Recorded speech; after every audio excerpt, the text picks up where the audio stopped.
สบายดีพ่อแม่พี่น้องมื้อนี้สิพามาเลาะตลาดนัดเส้นเก่าเส้นเคยเนาะไปเบิ่งนำกันเลยนี่สิไปสิไปปักซ่องแล้วก็เลยว่า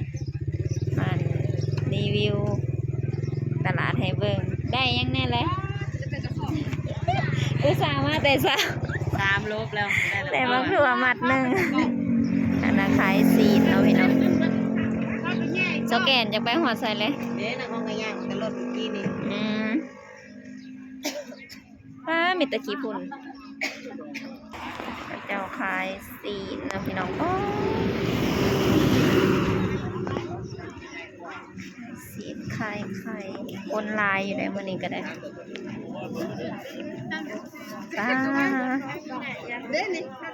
มาหลายแท้อันนี้ก็ได้ป้าพี่น้องมีแต่บ้านหอยม่วงเต็มเบิดเลยเต็มมันตอนนั้นมื้อนี้ยังเศร้าแน่ก็เลยหลายเนาะคนก็ได้บ้านหอยม่วงก็มาขายพี่น้องเขาได้มีหยังก็เอามาขาย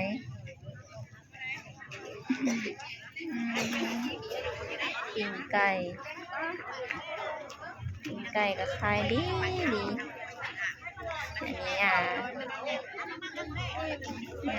ต้อง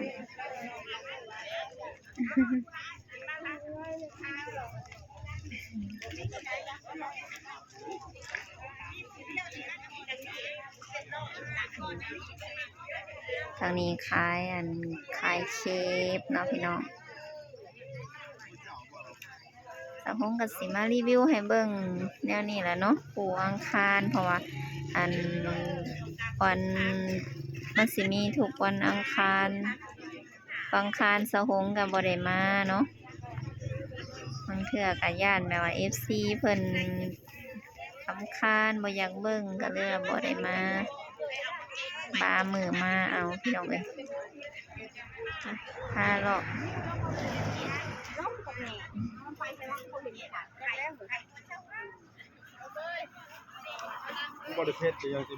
ทางนี้ก็สิเป็นเขาเจ้าขายหยังเนาะว่าบ่เป็นพี่น้อง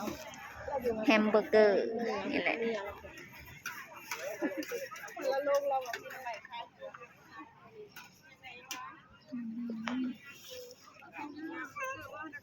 ได้ยังแน่แล้ว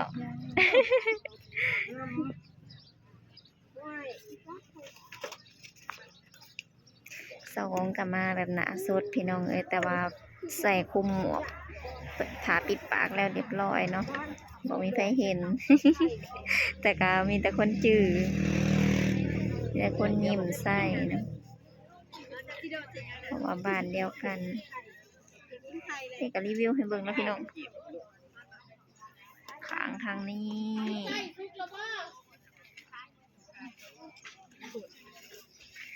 หัวเอียนางหนึ่งก็มี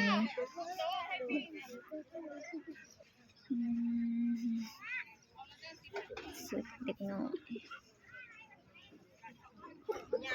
ขายเสื้อขายผ้าเจ้าขายก็สิเป็นเขียดเป็นกบนะพี่น้องเนาะอันนี้เขียดคาคำเขียดน้อยกล้วยซุกก็มี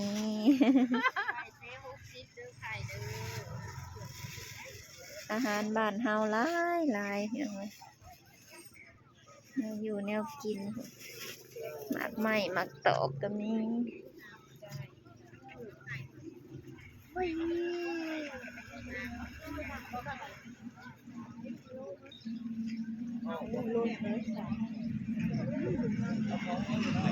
ได้ซื้อให้เองในโลนึงให้แม่ซื้อมาไว้แน่นโล15นึงบ่ยังอ่ะค่ะบ่ยังห้ามมาเกียงโลละ15,000พี่น้องป้า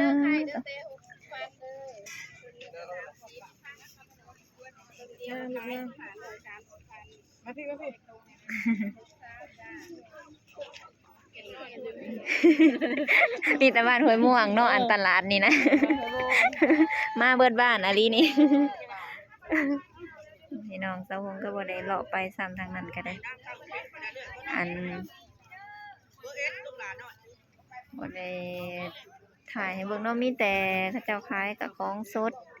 ซีนหมูซีนแมวเว้าไปละ ซีนหมูซีนแมวแล้วก็นั่นแหละ ปูปลาหน้าน้ำกบเขียดเนาะก็มีอันนี้ขายดีอะไรพวกนี้ลูกค้าจนเต็มห้านเรียนคิวอ่ะสันมันถือกเนาะหมากไหมนะหมากสมหมากเกี่ยงนะโลละ15,000 โล15,000กับประมาณ25 บาทเนาะ25 บาทก็ถือว่าแพงเนาะ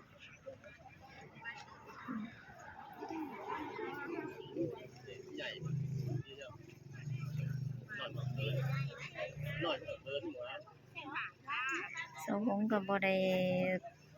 อันนั้นบ่ได้ซื้อจะสิซื้อหยังบ่ได้ซื้อหยังจะสิเมื่อแล้วซื้อนั่งหั่นอัวเอียจักสิกินอีหยังเนาะสองหงเอาอันนี้ไปกินบ่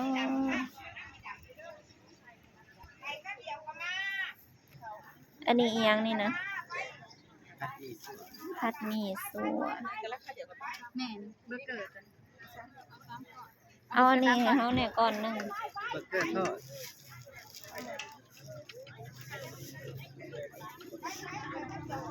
เอาเบอร์เกอร์แล้วไปกิน ก้อนอะไรนี่นะ ชิ้นหาพันกี่เก่า เอาเบอร์เกอร์จะก่อน เอาก่อนหนึ่ง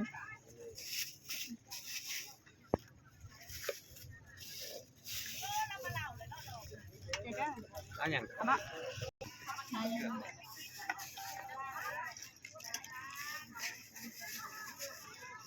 จ่ายเงินเลยเด้อ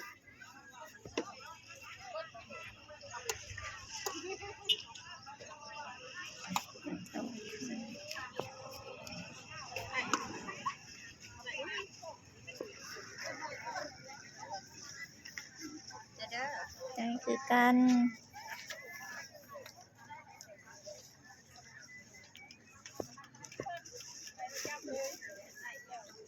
เบอร์เกอร์เด้อนักซีดเด้อขจีปะเตเด้อ อันนี้เป็นข้าวจีปาเต้เนาะใส่แบบลายแห้งข้าวเจ้าเห็ดใส่ลายลาย ข้าวผัดคนละคนละ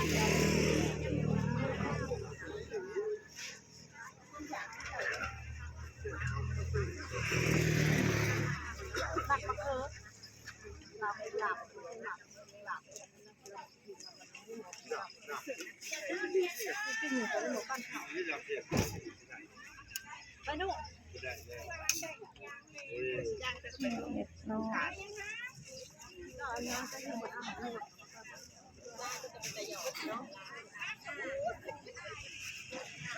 เมื่อย่างงูมเลยเพิ่นยังเฮ็ดให้ เขาขายอยู่ลาบซีดนะ เด็กสิอันนั้นสิ ซื้อซีดบ่มาใหายเราบ่จักแนวอย่าง น้ำเอาหมัก เรากินติ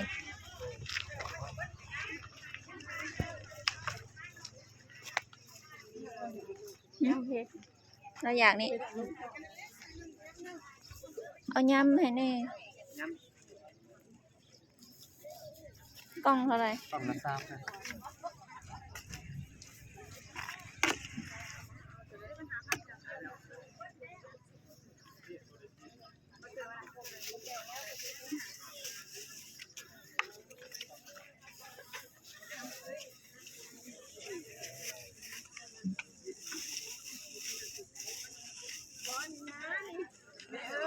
พ่อบ่อิ่มบ่ถามแล้วอ่ะแล้วไปใส่ทางคอยก็ไปเอาผัวฝรั่งคอยก็ไปต่างประเทศก่อนไปพึ่งไม้ก่อนลูกค้าบ่ติดใจมัน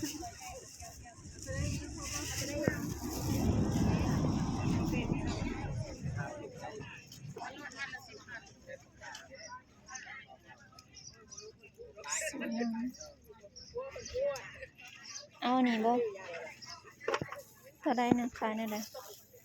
เนี่ยใช่ เพิ่นว่าเราอยากหยังก็ จักแล้วจัก คือบ่สั่งอันซ่า เนี่ย สั่งมาจากห้องเอาเดียวบ่ ผิดละมัด กินผัวหายยากว่าไหม น่าจะเบิดร้านนี้ มันพลาดเลย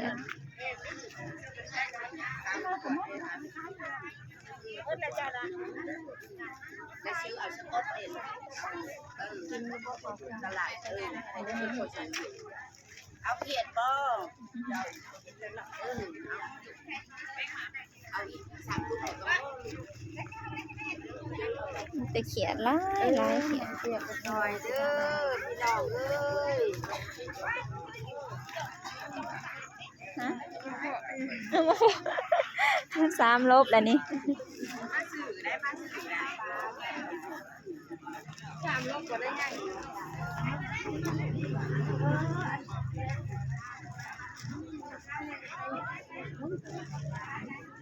เอา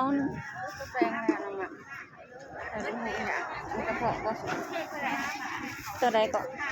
ข้าวกำ มัม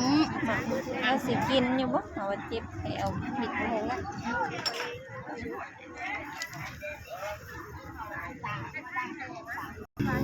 บ่จักมันไปแซงเขามีแต่ไปซีคือถาม แต่ไม่ต่ำมัน ก็นั่นเลย พี่น้องเอ้ยโอ้รถใหญ่สำหรับคลิปนี้ก็ขอจบไปเพียงสำนี้เด้อไปก่อนไปตลาดก่อนพี่น้องสวยแล้วโอ้